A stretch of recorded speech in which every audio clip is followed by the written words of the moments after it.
Arkadaşlar, bugünkü yapacağım sepet de kullandığım kağıdın ölçüsü şöyle eni 3 santime, şu boyu 13 santim olacak.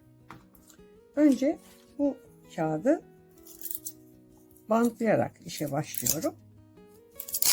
Burada arkadaşlar, bunda ben iki tür kağıt kullanacağım. Bir temiz A4 kağıt, yazısız. Bir de şöyle yazılı A4 kağıt kullanacağım. Şimdi bantımı açtım. Kağıdın kullanacağım bölümünü şöyle banta yapıştırdım ve kestim. Arkadaşlar, bunu kanalımı yeni keşfeden insanların olacağını düşünerek her seferinde bir tane küçük örnek yapıyorum. Kağıdı bantladım. Şu fazlalıkları şu şekilde içeriye katlıyorum. Şimdi arkadaşlar, katlamayı gösteriyorum. Şöyle boylamasına ikiye katlıyorum. İnce uzun bir şeritim oldu. Sonra bunu ortalayarak şöyle ikiye katlıyorum. Arayı açıyorum. Yarıyı ortaya gelecek şekilde katlıyorum. Diğer yarıyı da ortaya gelecek şekilde katlıyorum. Ve katladığım bu iki yanı birleştiriyorum. Katlama şeklim bu arkadaşlar. Bu şekilde beyaz kağıtlar ve yazılı kağıtlarımı hazırladım. Şimdi takmaya geçiyorum. Önce bir tane şöyle yazılı kağıt alıyorum. Sonra bir tane de beyaz kağıt alıyorum. Bu şekilde arkadaşlar ikisini birbirine geçiriyorum. Şöyle. Bakın. Şu vaziyette L'm oldu. Bir tane daha yazılı alıyorum. Onu da şöyle yukarıdan aşağıya doğru indirip buraya bir kare oluşturuyorum. Bu sepet masanızın üstünde çeşitli amaçlarla kullanırsınız. Daha büyüğünü yaparsınız. Meyve sepeti yaparsınız. Şimdi bakın, şu ara açık. Buradan şöyle bu sefer düz beyaz kağıt çıkıyorum. Şöyle biri alttan, şu vaziyette biri de üstten. Şu şekilde oldu. Bakın. Şimdi arkadaşlar, bu sefer ne yapıyorum? Bir yazılı şöyle yukarıya doğru.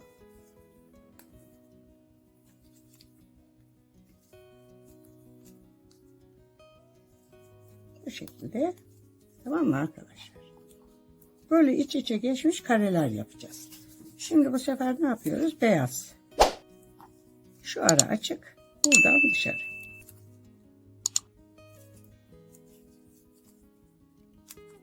Buradan şöyle yukarıya doğru çıkıyorum.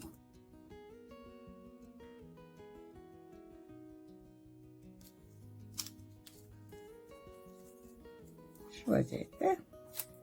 Bir tane daha beyaz alıyorum. Onu da şurada. Şöyle.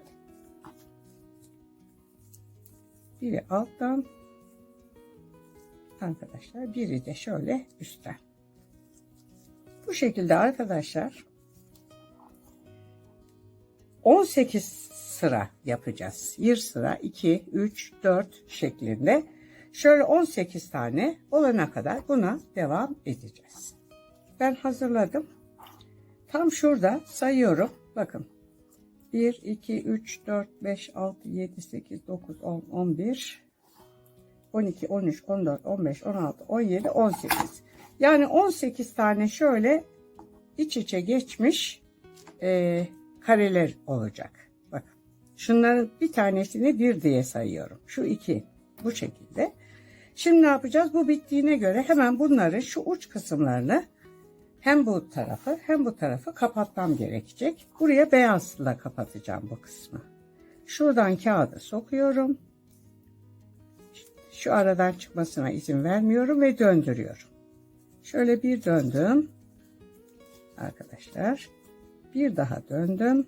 Ve bunu yakalayıp hemen şunun içine yerleştiriyorum. Bu şekilde yerleştirdim. Gördünüz mü arkadaşlar? Şimdi bu tarafı da kapatacağım. Bakın, bu tarafı da şimdi beyaz, yazılı, beyaz. Demek ki şurayı ne yapacağız? Yazılı yapacağız. Şuradan, şuradaki çatalı kapatıyorum ya. Şuradan içeriye kağıdı yerleştiriyorum. Bakın soktum ve döndürüyorum. Bir döndüm, bir daha döndüm ve bunu yakalayıp tam şunun içine şöyle yerleştiriyorum. Şimdi arkadaşlar bunların resimlerini içerir bir fotoğrafı videonun içinde paylaşacağım. Neyi ne tarafa doğru dikeceğimi de belirteceğim ve ona göre dikerek sepetimizi oluşturmuş olacağız.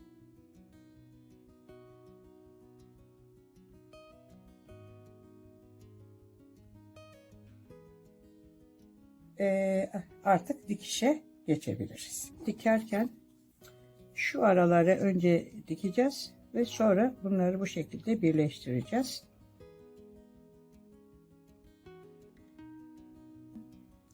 Düğümü saklamak için ipin arasından iğnemi geçirdim.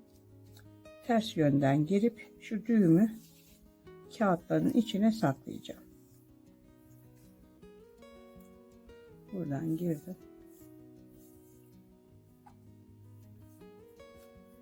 Şuradan şöyle geçiyorum.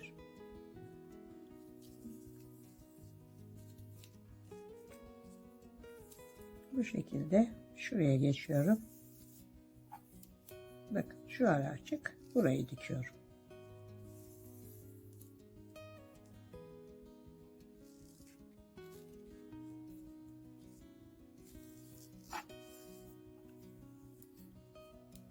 Bakın diktim. Görüyor musunuz? Bu tarafa geçiyorum.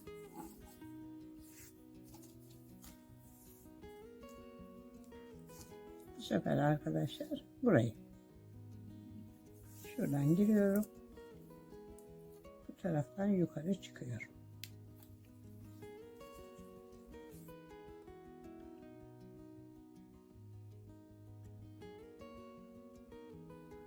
Şimdi buradan buraya geçtim. Öncelikle bu sırada, ilk sırada kalıpta düzenlediğim şekilde arkadaşlar dikeceğiz bunları. Ve sonra bunları bu işaretli yerlerden bir araya getirip diktiğimiz zaman sepetimiz ortaya çıkmış olacak.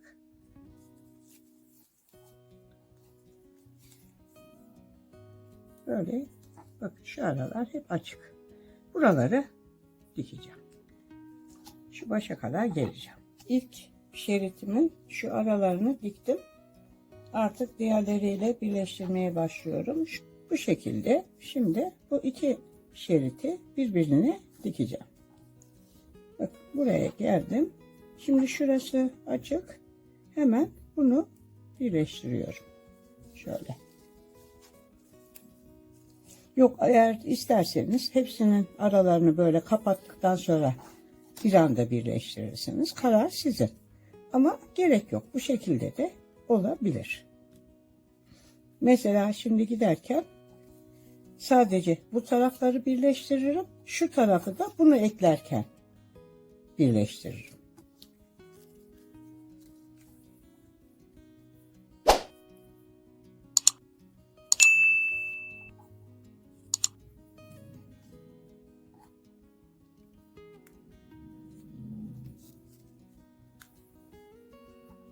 Bak, dikip giderken bakıyor musun şu ara açık. Bu arayı da hemen ne yapıyoruz? Dikiyoruz.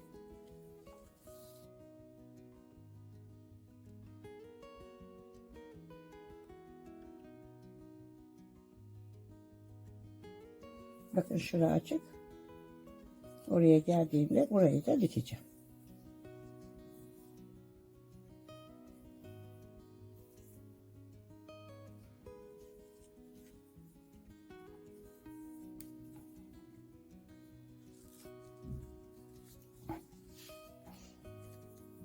Arayı kapattım, gördünüz mü? Şimdi burada buraya geçiyoruz tekrar.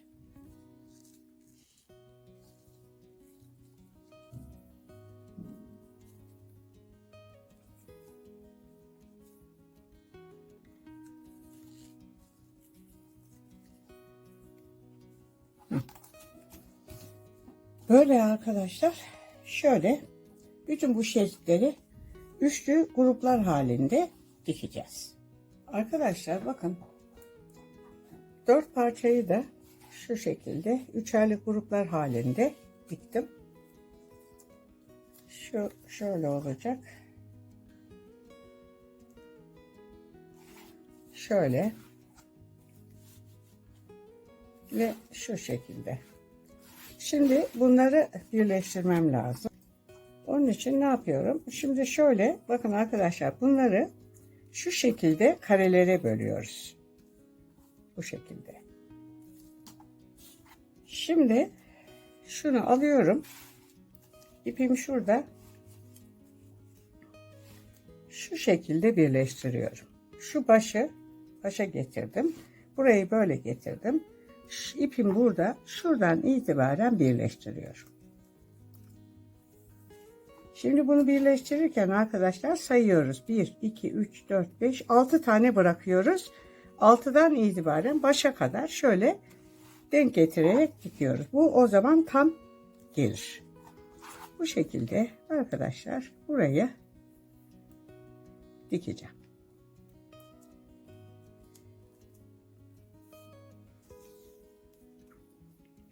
Bu büyük parçaları birleştiriyoruz. Şu aralar kapanmış. Şura açık. Burada da bunlar hepsi kapalı. Şöyle.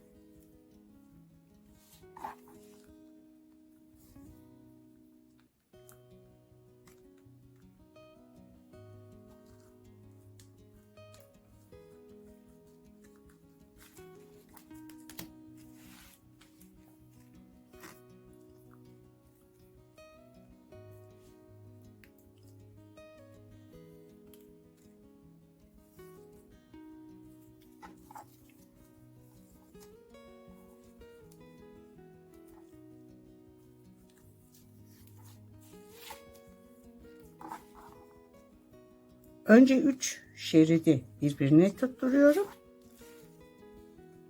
Şöyle bir blok oluşturdum. Sonra yine 3 şeridi birleştirip başka bir blok oluşturdum. Ve ondan sonra şimdi bunları arkadaşlar artık birbirine tutturmaya geldi sıra. Şimdi şöyle şuradan buraya geliyor. Burası dikildi zaten. Tamam. Şuraya geldim. Buradan buraya geçtim. Buradan tekrar buraya indim. Bakın arkadaşlar. Bunda hepsi dikilmiş. Şura dikilmemiş. Burayı da ne yapıyoruz? Dikiyoruz mutlaka. Bu aralarda açıklar kalmayacak. Sonra yine boydan boya dikmeye devam edeceğiz. Zaten bunların resimlerini paylaştım arkadaşlar. Ne şekilde dikileceğini orada görürsünüz. Şöyle.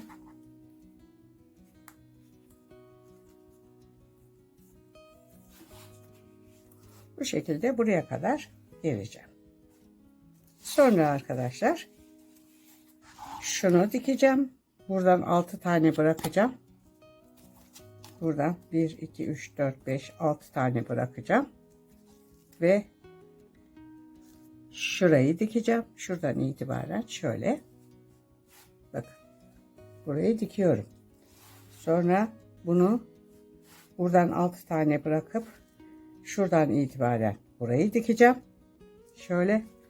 Sonra alacağım bunu. Bunu da yine buradan 6 tane bırakacağım. 1, 2, 3, 4, 5, 6. Onu da buraya böyle dikeceğim ve sonra birleştirmelere geçeceğiz. Hepsini diktim şu vaziyette. Şöyle. Şimdi artık birleştirmeye geldi. Resimde de göreceksiniz. Paylaştığım resimde de. Şurayla, yani şurayla burayı birleştireceğim. Burayla burayı birleştireceğim. Sonra döneceğim bu tarafla burayı, bu tarafla da burayı birleştirdiğim zaman sepetimiz tamamlanmış olacak. Şimdi arkadaşlar bakın, Şimdi burayla burayı birbirine şu vaziyette dikeceğim. Şöyle.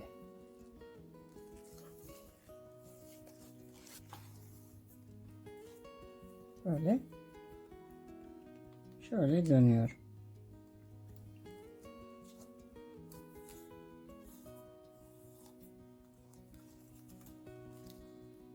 Bu şekilde dikeceğiz arkadaşlar bunları.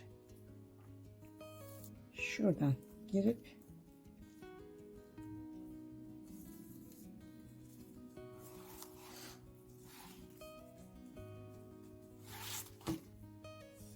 buradan geri dönüyorum şuradan. Kareleri birbirine dikeceğim arkadaşlar. Bu şekilde.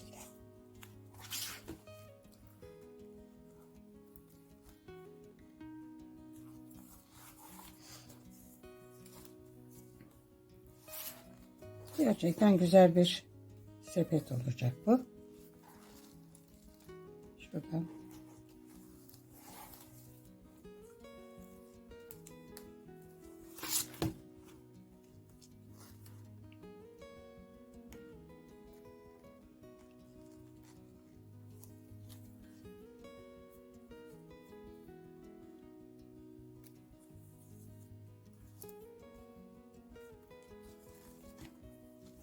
Bakın arkadaşlar, bu şekilde gördüğünüz gibi dikiyoruz. Dibine kadar geldim. Şimdi şu dip kısmını tutturuyorum. Bu şeye kadar. Bakın arkadaşlar, gördüğünüz gibi bu kısmı diktim. Şimdi şurayla burayı bu vaziyette birbirine dikeceğim. Şöyle. Sepetim bitti. Gördüğünüz gibi bir tarafının sapını diktim. Diğerini de birlikte dikeceğiz. Ama önce size şu iç kısmını göstereyim. Düzgün durması için arkadaşlar iç kısmını şöyle sert bir karton kestim ve içine koydum. Gerçekten çok değişik, güzel bir şey oldu. Bunu zaten ne zamandır Pinterest'te görüyordum da yapmak istiyordum. Kısmet bugüneymiş. Evet, şimdi arkadaşlar bu yapmış olduğum yuvarlak çanta sapını da zaten buraya ben diktim. Diğerini de şimdi sizinle birlikte dikeceğiz. İpim burada arkadaşlar. Tam şöyle ortalıklı koyuyorum. Çanta sapını şöyle ortalıklı koyuyorum. Zaten bakın, bunun ölçüsü de sepetin ölçüsü de 3'e 13. Sapın ölçüsü de 3'e 13. Şimdi ipim burada şu şekilde yerleştireceğim ya. Tam şu orta kısmından şu şekilde buraya tutturuyorum arkadaşlar. Şimdi buradan yukarıya çıkıyorum. Şu vaziyette. Ve buradan şöyle içinden, kağıtların içinden geçiyoruz arkadaşlar. Şöyle içinden geçtim. Bu tarafa şu ucu tutturdum. Gördünüz mü? Bakın. Şey büyük ya arkadaşlar. Ekrana sığdırmakta zorluk çekiyorum. Şöyle şuraya girdim. Arkadaşlar, dört taraftan yakaladığımız yerden dikeceğiz. Bakın şuraya geldim, geçiyorum. Buraya tuttu. Gördünüz mü arkadaşlar? Şimdi şunun içinden buraya çıkıyorum. Bakın bayağı tuttu. Buradan tekrar şöyle aşağıya iniyorum. Bu şekilde. Bir tarafını zaten dikmiştim. İkinci sapını, yani sapının diğer tarafını da sizinle birlikte dikiyorum. Ve sepetim de zaten, sepetimin yapımı da burada sona ermiş oldu. Arkadaşlar, bu sepette kullanmış olduğum yuvarlak çanta sapı ile ilgili videonun linkini açıklama kısmına koyduğum gibi Videonun içine bunun giriş resmini de koyacağım. Çanta sapını da yapmak isterseniz ilgili videoya göz atabilirsiniz.